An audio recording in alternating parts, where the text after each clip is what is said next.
তিল্লি ভর্তা করার জন্য আমি অলরেডি তিল্লিগুলো কেটে নিয়ে গরম পানিতে সিদ্ধ করে ভালো করে ধুয়ে নিয়েছি। এই দেখুন কত সুন্দর ধুয়ে নিয়েছি। এখন আমি সরষের তেলে ভেজে দিব। চলুন।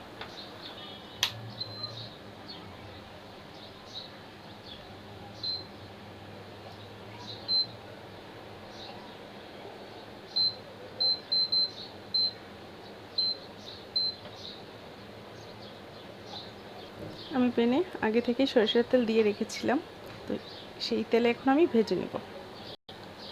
তেলটা গরম হয়ে গেছে, এখন আমি তিল্লিগুলো দিয়ে দিব।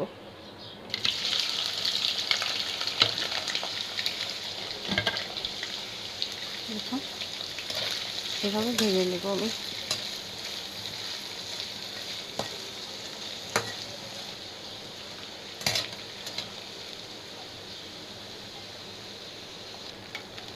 দেখুন অলরেডি তিল্লিগুলো ভাজা হয়ে গেছে। কিছুক্ষণের মধ্যেই আমি এগুলো নামিয়ে নিব।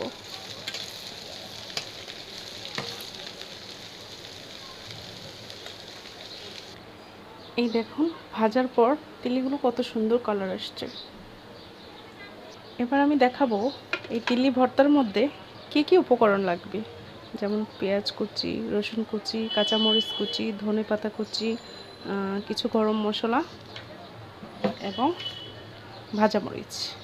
এই উপকরণগুলো দিয়ে আমি ভর্তাটা করব, তো সাথে চলুন দেখা যাক। এখন আমি ভাজা তেলের মধ্যে আবার পেঁয়াজ কুচি, রসুন কুচি সব কিছু দিয়ে দেব, দিয়ে একটু ভেজে নেব। দেখুন সব কিছু দিয়ে আমি একটু ভেজে নিচ্ছি, 5 মিনিট ভেজে নেব। তো এখন আমি কলিজাগুলো গরম থাকা অবস্থায় ভেঙে নেব এভাবে। ঠান্ডা হয়ে গেলে আসলে শক্ত হয়ে যাবে, তাহলে ভাঙা যাবে না।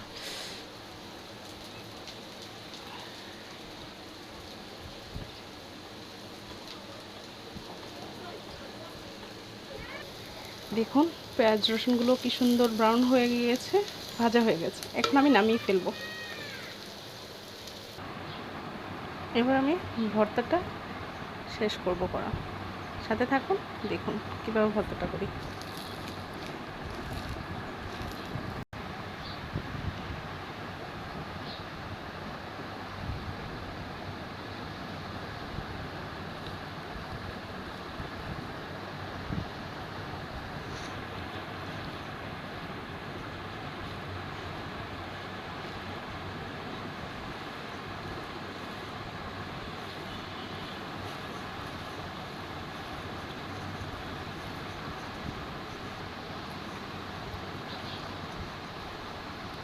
একসাথে সব উপকরণ মিশিয়ে মেখে নেব ভালো করে।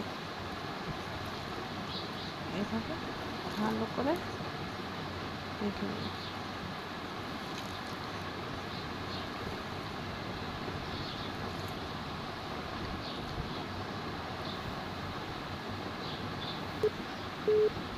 অবশেষে আমার ভর্তাটা করা শেষ। দেখুন তো কত সুন্দর লাগতেছে, ইয়ামি ইয়ামি লাগতেছে, তাই না?